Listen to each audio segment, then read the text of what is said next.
প্রিয় দেশবাসী, আজকে আপনাদের এই গণবিপ্লব, এই অভ্যুত্থানের মাধ্যমে পুরো বাংলাদেশে যেটি হয়েছে সেটি হচ্ছে বাংলাদেশকে সামনে নিয়ে যাওয়া বা বিজয়ের একটি প্রাথমিক ধাপ। এর কিন্তু আরো অনেকগুলো ধাপ রয়েছে। এটির চূড়ান্ত পর্যায়ে যাওয়ার পূর্ব পর্যন্ত আমাদেরকে প্রত্যেকটি স্টেপ অনেক চিন্তা করে ফেলতে হবে। আপনারা মনে রাখবেন, যারা আজকে পরাজিত হয়ে চলে গিয়েছে তারা কখনো একদিনের মধ্যে পুরো বাংলাদেশ থেকে শেষ হয়ে যাবে না।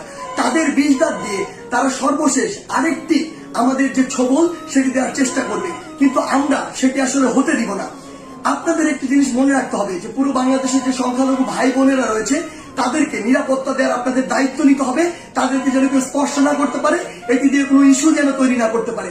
আরেকটি গুরুত্বপূর্ণ বিষয় আপনাদের মনে রাখতে হবে, সেটি হচ্ছে পুরো বাংলাদেশ, এই যে সম্পদগুলো রয়েছে এগুলো কিন্তু আমাদের সম্পদ, জনগণের ট্যাক্সের টাকায় গড়া এই সম্পদগুলো, এগুলো যেন আমরা বিনষ্ট না করি, কোথাও যেন জ্বালাও পুরো ভাঙচুর এই বিষয়গুলো আমরা না চালাই।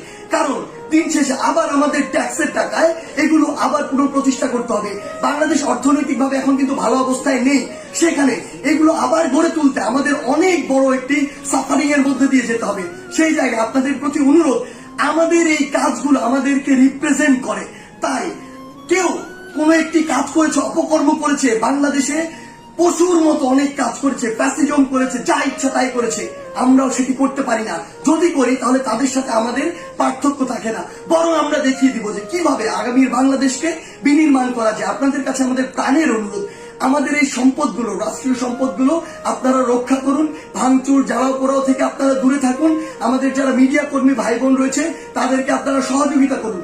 সর্বোপরি আমাদের ওই চূড়ান্ত বিজয়ের পর্যায়ে যাওয়ার পূর্ব পর্যন্ত প্রত্যেকটি স্টেপ ইমোশন দিয়ে নয়, চিন্তা করে ফেলুন। ধন্যবাদ।